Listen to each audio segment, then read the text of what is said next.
مور او پلار او خویندو باندې دغه شان رشته دارو باندې او د هغې نه پس په موږ ټولو باندې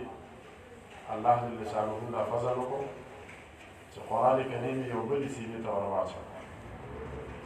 او د قرآن کریم یو بل حافظ او محافظ پیدا شو او سعادت دا خو ډېر لوی سعادت دی چې الله جل شانه یې چاته نصیب کړي د قرآن د حفاظت خو الله جل شانه وعده کړې ده چې تر قیامته پورې به دا محفوظ وي د دې الفاظ به محفوظ وي د دې زور او زیر به محفوظ وي او دغه شانتې به د دې قاریان به هم وي د دې حافظان به هم وي د دې عالمان به هم وي د دې مبلغین به هم وي دا به داسې نه وي چې د نورو کتابونو په شان یا د نورو آسماني کتابونو په شان څوک به په دې کې بدلون وکړي په دې کې بدلون نشي کېدی یو موقع باندې سعودي یو بادشاه تېر شوی دی دا چې کوم مشران یې تاسو پېژنئ شاه فیصل نومېده نو د هغه نه د کفارو یو کافر یو بادشاه و هغه ته هغه سره مطالبه یې ته وکړه چې دا قرآن چې دی نو دې کې دې نه موږ ته ډېر زیاته تکلیف دی او نقصان دی نو دا قرآن بدلېدی نه شي هغه ورته وایي چې دا قرآن د قرآن د حفاظت ذمهداري داسې ذات اخیستې ده چې په هغه کې څوک بدلون نه شي کولی او د قرآن معجزې خو ډېرې زیاتې دي خو لیکن د قرآن د ټولو نه غټه معجزه دا ده دې ته د پیغمبر علیه صلات وسلام هغه معجزه وي چې هغه همیشه دپاره ده د څو معجزو تعلق پیغمبر علیه صلات معجزه دا چې پیغمبر داسې کار کړی دی چې هغه دنیا کې بل انسان نه دی کړی مثلا د پیغمبر په وینا باندې دا سپومې چې دا دوه ټوکرې شوی د پیغمبر په حکم باندې کاڼي بویانې شوي دا معجزې دي دې ته معجزه وایي معجزه دې ته وایي چې نور خلک د هغې نه عاجز دي صرف پیغمبر هغه کار کړی دغه شانتې د پیغمبر علیه صلات وسلام دا معجزه وه چې هغه به کله ته نو دې کاڼو بوټو به د هغه د رسالت ګواهي ورکوله چې ته د الله جل شانه پیغمبر یې او کاڼو بوټو به هغه ته سلام کو او څنګه چې موږ سلام کې داسې دواړه لاسونه داسې کېدو داسې ټیټ شو که نه نو دغه شانتې یو شاعر وایي جاءت لدعوته الاشجار ساجدة تمشي الیه علی ساق بلا قدم پیغمبر داسې هستي وه چې دا ونې بوټي دي به ورته سلام کو او بغیر قدمونو به د ده طرف ته راتلي نو داسې کارونو ته د پیغمبر معجزې ویلی شي نو قرآن کریم هم د پیغمبر علیه السلام په معجزو کې یو داسې معجزه ده چې دا موږ او تاسو ته راورسېده او زموږ او ستاسو دا عقیده ده چې دا به تر قیامته پورې دغه شانتې جاري او د دې تعلیم او تبلیغ به کېږي د دې دا بیانېږي د دې تفسیر به کېږي نو سعادت زموږ او ستاسو دی قرآن خو محفوظ وي خو سعادت زموږ او ستاسو دی چې موږ پکې په خپله استعمال شو او د قرآن کریم خدمت وکړو او موږ د خپلو بچو باندې دا یاد کړو لفظي ترجمه ورته وښیو تفسیر ورته وښیو او قرآن خادم کړو قرآن سره چې د چا معمولي نسبت هم پیدا شوی دی که که قاري دی که حافظ دی تاسو وګورئ که نه دنیاوي مال حال به دومره نه وي خو زندګي به د نورو نه بدلوي او ناسته پاسته به د نورو نه بدلوي دا د ده کمال نه دی دا د ده په سینه کې چې کوم کتاب دی دا د دې کمال دی چې الله جل شانه داسې کتاب نصیب کړی دی نو په موږ او تاسو باندې چې کوم سرپرستان یو کوم مشران یو په موږ او تاسو باندې د الله جل شانه ډېر لوی دا د الله جل شانه ډېر لوی انعام ګڼل پکار او څنګه چې موږ او تاسو نن راجمع یو که نه نو زموږ او ستاسو عقیده ده چې د محشر میدان وي او دغه شانتې به راجمع یو او د چا به ورور حافظي او سفارش به ولګوي او د چا به زوی حافظي او سفارش به ولګوي او د چا به وراره حافظي او سفارش به ولګوي د دې مثال داسې دی که نه بعضې خلک به داسې د دې مثال داسې دی که نه مثلا مثال په زما شناختی کارت کې مسله ده بالفرض او د پېښور دفتر ته لاړم پېښور دفتر وایي چې دا خو زموږ کار نه دی دا خو موږ نشو کولی ته ته به اسلام آباد ته ځې. زه اسلام آباد ته نه اسلام آباد کې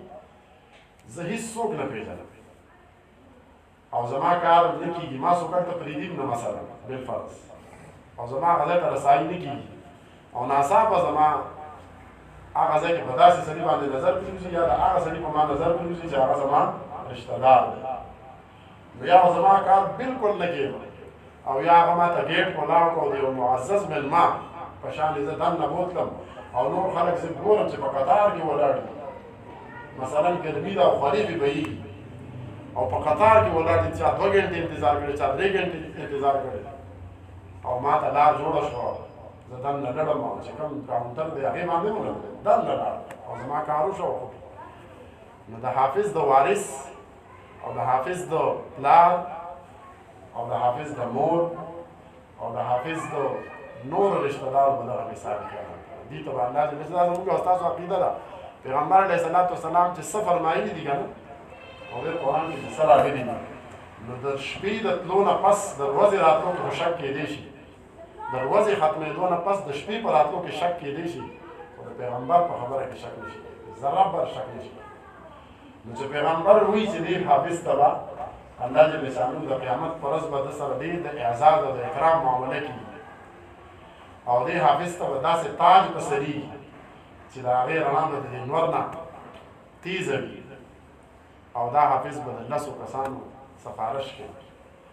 هغه 10 کسان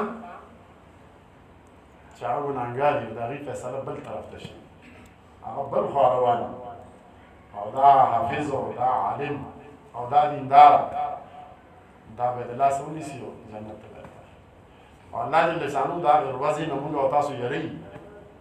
چې د داسې ورځې نه ویرېږئ لا بیع فیه اغستل خرڅول نشته تجارت پکې نشته چې پیسې به وګټه ځان به بچ کړي ولا خلة دنیاوي دوستو په شان ته پکې دوستی نشته ولا شفاعت او په الله باندې څوک زورور نشته چې په زوره به نعوذ بالله سفارش او دا سړی پرې راخلاص کړي څنګه چې زموږ ستاسو ملک او MNA MP تاڼې ته لړ شي او چې څومره طاقت ولري نو دومره په طاقت ولو ژبه خبره وکړي او الټا ځای د دې چې د رشته دار او یا هوټل هر څه چې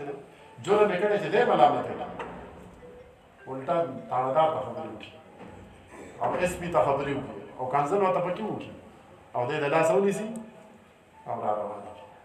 الله جل شانه فرمایي د قیامت په ورځ به دا زور د چا نه چلي لا بیع فیه نه اغستل خرڅول شته ولا شفاعت او نه سفارش شته او نه ولا خله ولا شفاعت نه دوستي شته که شته نو څه شته لمونځ دی روژه ده حج دی تلاوت دی ذکر دی عبادت دی بل مسلمان سره همدردي ده د بل مسلمان په غم کې شرکت دی او د بل مسلمان ته راحت رسول دا د هغه ځای کرنسي ده او دا د هغه ځای مال دی او په دې باندې به هغه ځای کې زم بچ کېږي او ته هم بچ کېږي تاسو هم بچ کېږي. نو څنګه چې مونږ او تاسو سره څه پیسې داسې چې هغه مونږ او تاسو د روزانه سبزۍ او د ترکارۍ او د پایو او د ټماټرو او د دې څیزونو پارڅه او څه داسې چې مونږ تاسو جدا ایښي په دې به کور جوړو په دې به ګاډی پته نه لګي ناڅاپه بیماري راشي نو مونږ او تاسو د دې څیزونو د بچاو دپاره څه شی ایښي نو د قیامت د سختونو د بچاو دپاره په خپله په دین باندې عمل کول او دا کسران چې دي دا د چا کسران دي دا چا فارغ کړي دي او دلته رالېږلي دي صرف رالېږلي نه دي هر یو باندې په زرګونو باندې خرچه کړي روزانه چې راځي نو خیال یې ساتي د نورو بچو نه په فرق باندې دي ساتي او په کار هم ده او د انسان زړه هم غواړي چې دوه زامن دي که نه یو دې نه مني یو نافرمان دی یا مثلا به دغه شان اوزګار ګرځي او بل قرآن د سړي زړه هم غواړي زما خپله بچی دی هغه هلته حفظ کوي اوس دې کال کې مې داخل کړی دی نو زه کله نه کله ځان سره سوچ کوم چې 5م کلاس کې 5م کلاس پورې سکول وي نو چې زه سوچ کوم د دې نه مخکې چې د قرآن دا حفظ یې مو شروع کړی که نه نو زما هغه سره رویه یو شان او چې قرآن ته کېناستم نو بس زه کله نه کله ځان سره سوچ کوم چې لکه د قرآن دومره برکت دی او دومره اثر دی که نه چې هغه بالکل هغه مخکې حالت او د دې حالت نه بالکل بدل دی ما ته بل شان ښکاري نو داسې د هر یو پلار او د مور او د مشر دغه احساس نو مطلب مې دا دی چې دا د چا لپاره بچاو دی او دا د چا دولت ته چې دا به د قیامت پر ورځ باندې په کار راځي نو خپل کشرانو او نن سبا چې کوم حالات دي تاسو مشرانو ته نن سبا چې کوم حالات دي که نه نو د خپلو ماشومانو د خپلو کشرانو ډېر زیات نګراني پکار ده او بچاو به پسې کېږي دغه سکول دی یعنې عصري ادارې دي او دا جوماتونه دي چې دواړو سره یې ټچ وي او دواړه هغه هم وي هغه هم دنیایي کار دی او هغه هم ضروري دی او دا هم وي نو خپله به زندگی جوړه شي دنیا او آخرت به آباد شي او ستاسو دپاره او سرپرستانو دپاره الله جل شانه دې ما او تاسو دواړو ته په دې خبرو باندې عمل کول توفیق راکړي دعا وکړئ